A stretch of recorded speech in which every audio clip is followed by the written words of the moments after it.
Vemulawada municipal పరిధిలోని అన్ని వార్డుల ప్రజలకు స్వచ్ఛమైన నీరు అందించాలనే లక్ష్యంతో అమృత్ 2.0కు ప్రభుత్వ వీప్ ఎమ్మెల్యే ఆది శ్రీనివాస్ శ్రీకారం చుట్టారు. మున్సిపల్ పరిధిలోని బాలానగర్ 14 కోట్ల రూపాయల పనులకు ఆయన భూమి పూజ నిర్వహించారు. కార్యక్రమంలో జిల్లా collector Sandeep Kumar zoo, municipal chairman Madhavi Raju, ఇతర కౌన్సిలర్లు పాల్గొన్నారు. రాజకీయ దురుద్దేశంతోనే మంచిర్యాల ఎమ్మెల్యే ప్రేమ్ సాగర్ రావుపై ఆరోపణలు చేస్తున్నారని న్యాయవాది ప్రతాప్ తెలిపారు. కాప్రా భూములకు ప్రేమ్ సాగర్ రావుకు ఎలాంటి సంబంధం లేదని చెప్పారు. ప్రేమ్ సాగర్ రాజకీయ ఎదుగుదలను తట్టుకోలేని కొందరు ఉద్దేశపూర్వకంగా ఈ తరహా ఆరోపణలకు దిగుతున్నారని అన్నారు. వివాదాస్పద భూమికి సమీపంలో ప్రేమ్ సాగర్ రావుకు ఒక్క గజం కూడా లేదని స్పష్టం చేశారు.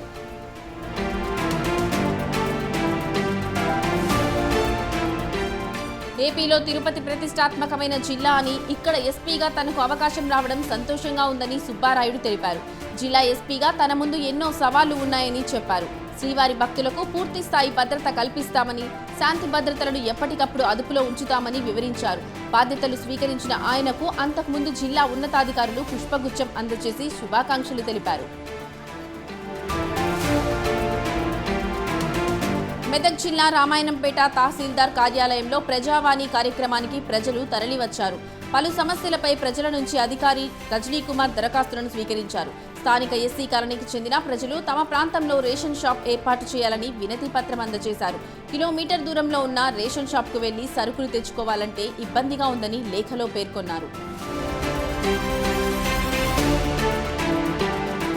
మంచిర్యాల జిల్లా లక్సెట్టిపేట మున్సిపాలిటీలోని 9వ వార్డుకు చెందిన ప్రజలు వినూత్న డిమాండ్తో కమిషనర్కు వినతి పత్రం అందజేశారు. సౌకర్యాలు కల్పించాలని, మున్సిపాలిటీతో ట్యాక్స్ ఎలా వసూలు చేస్తారని లేఖలో నిలదీశారు. తమకు ట్యాక్స్ మినహాయింపు ఇవ్వాలని కోరారు. తమ వార్డులో డ్రైనేజ్ వ్యవస్థ లేక నీరు రోడ్డుపైనే ఉంటూ చెరువును తలపిస్తోందని ఆవేదన వ్యక్తం చేశారు. ఎన్నో వినతి పత్రాలు ఇచ్చినా పట్టించుకోలేదని వాపోయారు.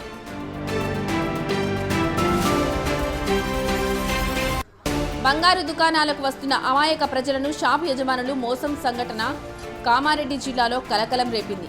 కామారెడ్డి పట్టణంలోని జేపీఎన్ రోడ్డులో గల దేవి జ్యువెలర్స్లో ఓ బాధితుడు జూన్ 3న 3 గ్రాముల బంగారం కొనుగోలు చేశాడు. బంగారంపై అనుమానం రావడంతో ఈ నెల హైదరాబాద్ పరీక్షలు నిర్వహించగా నకిలీదని తేలింది. దీంతో బాధితుడు స్థానిక పోలీస్ స్టేషన్లో ఫిర్యాదు చేశాడు. జ్యువెలర్స్పై దాడులు నిర్వహించి షాప్లోని బంగారంపై పోలీసులు ఆరా తీస్తున్నారు. చారిత్రాత్మకమైన పల్నాడు జిల్లాకు ఎస్పీగా రావడం సంతోషంగా ఉందని శ్రీనివాసరావు తెలిపారు. ఎన్నికల తరువాత పల్నాడులో అనేక సమస్యలు వచ్చాయని, వాటిని గత ఎస్పీ సమర్థవంతంగా పరిష్కరించారని చెప్పారు. తాను కూడా జిల్లాలోని పరిస్థితులను తొందరగా అవగాహన చేసుకుని చట్టపరంగా అన్ని సమస్యలు పరిష్కరిస్తానని చెప్పారు. చట్ట వ్యతిరేక చర్యలకు పాల్పడిన వారిపై కఠిన చర్యలు తీసుకుంటామని హెచ్చరించారు.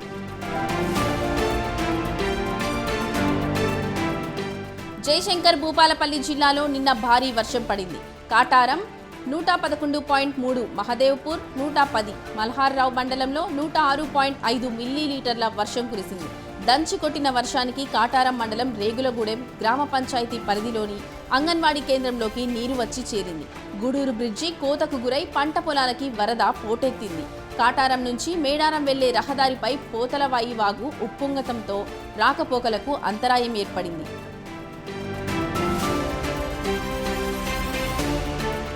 ఇన్స్టాగ్రామ్ నకిలీ ఖాతా ఓ యువకుడి ప్రాణాలు తీసింది. పల్నాడు జిల్లా రెంటపాలెంలో యువకుడు యువతిలా చాటింగ్ చేసి తన తోటి స్నేహితుడి దగ్గర దశలవారీగా 30,000 నగదు కాజేశాడు.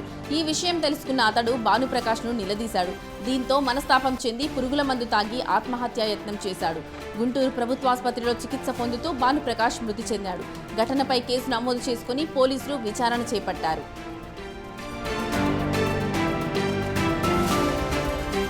తిరుమల శ్రీవారిని వీఐపీ విరామ సమయంలో advocate general Srinivas, MLC Rama Rao, మాజీ ఎమ్మెల్సీ రామ్మోహన్ రావు, ఎమ్మెల్యేలు భానుప్రకాష్, వీరభద్రస్వామి దర్శించుకున్నారు. అంతకుముందు వారికి ఆలయ అధికారులు దర్శన ఏర్పాట్లు చేశారు. దర్శనానంతరం రంగనాయక మండపంలో వేద పండితులు వేదాశీర్వచనం చేయగా ఆలయ అధికారులు పట్టు వస్త్రాలతో సత్కరించి తీర్థ ప్రసాదాలు అందజేశారు.